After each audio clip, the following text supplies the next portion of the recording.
చూస్ country delight, live better. ఇప్పుడే country delight app ని download చేసుకోండి.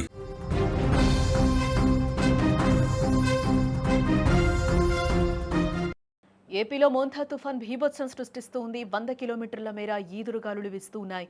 పలు జిల్లాలకు ఇప్పటికే రెడ్ అలర్ట్ కూడా జారీ చేశారు అధికారులు. మోంథా తుఫాన్ నేపథ్యంలో ప్రజలకు ప్రభుత్వం కొన్ని కీలక సూచనలు అయితే చేస్తూ ఉంది.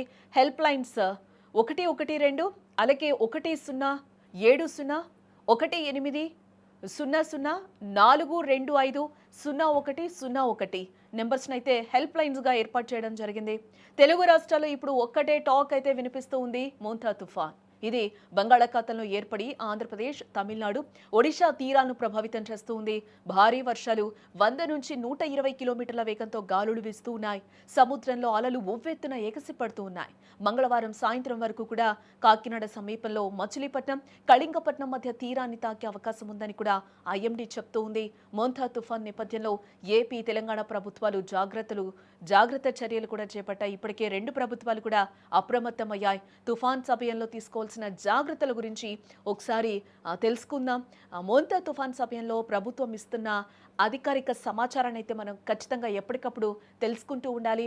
ఎలాంటి రూమర్స్ నమ్మి కూడా భయపడకూడదు. అత్యవసర కమ్యూనికేషన్ కోసం మీ మొబైల్ ఫోన్లను ఎప్పటికప్పుడు చార్జ్ చేసుకుంటూ కూడా ఉండాలి. వాతావరణ హెచ్చరికల కోసం ఎస్ఎంఎస్లను కూడా మనం గమనిస్తూ ఉండాలి. అప్పుడప్పుడు కూడా విపత్తుల నిర్వహణ అధికారులు కూడా మన మొబైల్స్ ఏవైతే ఉన్నాయో ఆ నెంబర్స్కి, రిజిస్టర్డ్ మొబైల్ నెంబర్స్కి కూడా కొన్ని అలర్ట్స్ని జారీ చేస్తూ ఉంటుంది. ఉరుముల మెరుపులకి సంబంధించి కావచ్చు, ఈరోజు ఎక్కడెక్కడ వర్షాలు ఉన్నాయో జాగ్రత్తలకి సంబంధించి కూడా మెసేజెస్ ఇస్తూ ఉంటుంది. అవన్నీ కూడా మనం ఎప్పటికప్పుడు కూడా తరచూ చూసుకుంటూ ఉండి ఎప్పటికప్పుడు అలర్ట్ అవుతూ ఉండాలి. ఎప్పుడైతే నిరంతరం మొబైల్ని అయితే ఛార్జింగ్లో పెట్టుకుంటూ ఉండాలి. అలాగే ప్రభుత్వ అధికారులు సూచించిన వెంటనే కూడా సురక్షితమైన ప్రదేశాలకైతే వెళ్ళాలి. ముఖ్యమైన డాక్యుమెంట్స్ అంటే ఆధార్, పాస్పోర్ట్, వాటర్ ప్రూఫ్ బ్యాగుల్లో భద్రపరచుకోవడం చాలా మంచిది. ఈ టైంలో తలుపులు, కిటికీలు బిగించి ఉంచాలి. షట్టర్లు లేకపోతే ప్లైవుడ్తో కవర్ చేయాలి అని కూడా చెప్తూ ఉన్నారు. రూఫ్, గోడలు బలంగా ఉన్నాయో లేదో ఒకసారి మనం చెక్ చేసుకోవాలి. ఎక్కడైనా లీకేజ్ లాంటివి ఉంటే కవర్ చేసుకునే ప్రయత్నం కూడా మనం చేస్తూ ఉండాలి. మీ వాహనాల్లో పెట్రోల్ లేకపోతే డీజిల్ నింపి వాటిని సురక్షిత ప్రాంతాల్లో అయితే పార్క్ చేయాలి. అలాగే పవర్ కట్ అయితే మెయిన్ స్విచ్ ఆఫ్ అయితే చేయాలి. గ్యాస్ సిలిండర్ వాల్వ్నైతే మూసివేయాలి.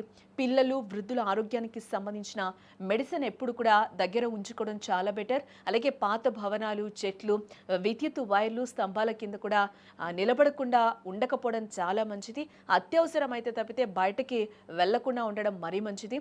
పశువులు, పెంపుడు జంతువులకు కట్టిన తాడును విప్పి వాటిని వదిలేయడమే చాలా బెటర్ అని కూడా చెప్తున్నారు. ఈ టైంలో సముద్రంలో అలలు పోటెత్తుతూ ఉన్నాయి.